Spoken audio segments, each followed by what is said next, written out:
Thanks very much to the QuantumDigital folks for hosting this. And I got in last night. I've never been to Austin before. It's a fantastic looking city in the little tour I've gotten. Great history and some real luminaries living here. I got whisked off to a Texas barbecue restaurant. Was introduced to portion sizes that we don't see in Canada. Quickly got back to the hotel and fell into a 12-hour meat coma. So I've just awoken from that, so bear with me. But no, once again, thank you very much for the opportunity to speak to you today.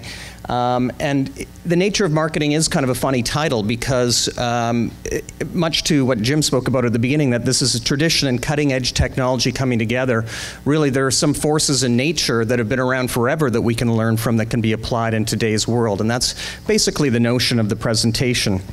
Where we live in a digital world now where a small number of people, even one person, can influence that of 100, 1,000, or even 1,000,000 very quickly, given the technologies that exist.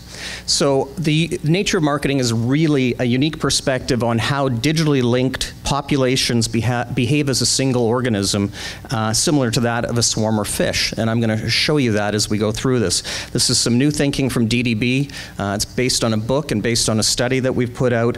And really, the presentation hopefully will put into context for all of you trends like social networks and everything we hear about Web 2.0 in a larger and more enduring context. And that context is really how we act as individuals within communities.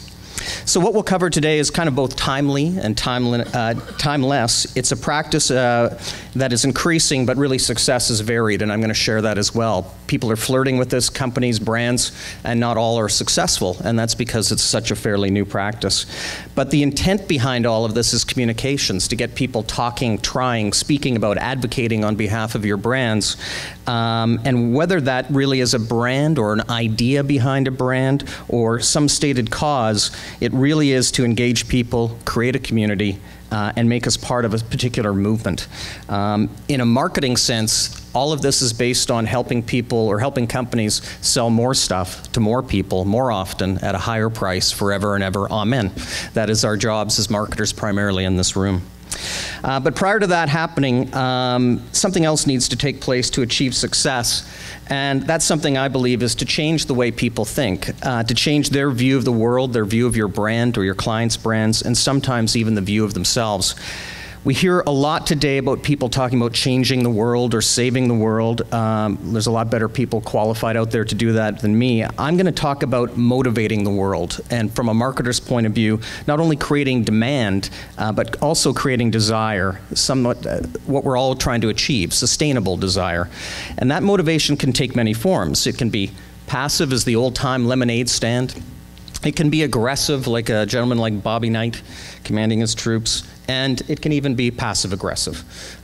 So there's many ways in which motivation can take place, but one of the greatest forms of motivation that we see at DDB comes from the collective force of people united behind an idea, a cause, or yes, even a brand. An example of this, and let me say before I wear your patience out talking about the animal kingdom, hopefully you'll like this idea of what we call swarm marketing. And swarm marketing actually twigged with my boss, my CEO at DDB, when he was reading a National Geographic magazine. And the actual article posed the question, what enables a school of fish to coordinate its movements so precisely that it can change direction in a flash like a single organism? This sort of swarm behavior defies normal human convention, animal groups moving together as one even when they have no leader. But what we're seeing now with social media is this animal kingdom behavior is entering into human community. So take a look at this school of fish. It's very interesting. They have no leader, and yet because each fish is paying close attention to its neighbors, news travels fast. Every fish knows when it's time to move and what direction to head. No one knows why they do this. But in this particular example, I think they're trying to avoid being eaten, so it's quite clear that they're moving for good cause. Here's another example, a flock of birds. Take a look at how it moves as one. Again, the birds don't have a leader. No other bird is telling them what to do, but in paying close attention to their neighbors, they're flying in one precise, coordinated movement. This is no small feat, hundreds or even thousands of birds moving in a coordinated fashion. So I'm not here to bore you with the animal kingdom today. Instead, I want to talk about modern human communities and what we as marketers can take away from this. And more importantly, I want to talk to you about how the idea of motivating people is driven by the influence that you create among these communities. And this gets into very targeted marketing activities where you're finding the influencers within specific groups and getting them to behave like these swarms. And it kind of really has come to the fore because of things such as Facebook. And we look at this young gentleman who started Facebook, or the idea of Facebook, depending upon who you talk to. But what has he created that is so valuable, that has everyone participating in it and the company being enormously valued? He based it on something he calls the social graph, and that's a model of human interaction, how we connect to family and friends. In other words, how we communicate with our own swarms. But what has he essentially done is created the technology to turbocharge this behavior, enabling us to reach out and touch people like we've never touched them before. So, we now know that human communities form, move, and communicate. They always have. But it's interesting when they decide when it's time to flock together and when it's time to flee together. But really what I like to try to figure out is how they can literally be formed overnight. As on February 10th, 1964, when millions of kids and their parents tuned into the Ed Sullivan Show, and virtually overnight Beatlemania was born, and we're seeing the extension of that just the last couple of weeks with Beatlemania Rock Band, with advanced sales like of $1 billion, and very nicely controlled brand that's been written about a lot. Or, sort of closer to home, last November, when the message of hope and courage and hope and change became arguably the most revolutionary and successful political campaign of all time, grassroots starting out. Through new media, social networking, and traditional media, the brilliance of the campaign centered on President Obama's insight into the need for a grassroots approach to reaching all individuals.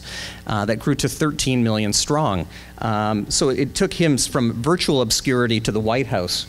We actually, at the Cannes Advertising Festival this last June, brought in his campaign manager, David Plouffe, who spoke about this, and it was very, very compelling. But you see, what I'm talking about is forming communities, and that's what humans do. We join communities to find one another, to belong. We join communities to express ourselves, whether religiously, politically, or in fan clubs or around brands. That drive to form communities is as old as civilization, and in fact, it's why we have civilization in the first place. But if someone is twittering, I'm getting to a big point, okay, so Twitter on this. Communities today work very differently. Everything is all sped up. QuantumDigital is all sped up in terms of its business, its underlying technologies. Overnight is not fast enough anymore. In the past, we've always seen the big eat the small. What's different today in the new knowledge-based economy is the fast eats the slow. Speed is the new big. I'll let you type that. Speed is the new big.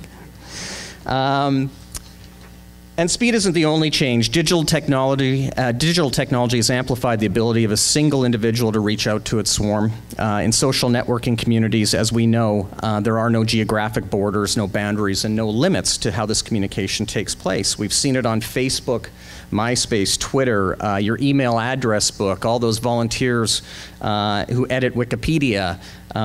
There's the assortment of people who've constructed Linux. They're the 9 million people who play Second Life. They're the free-form digital communities that arise, interact, and disperse. And they are the blogs that are alive and as responsive as a school of fish. And that's the point. Technology has made it possible for human communities to behave like these swarms now. We are more in touch and more attuned to our peers than ever before. And what's really interesting about this is where we base the change.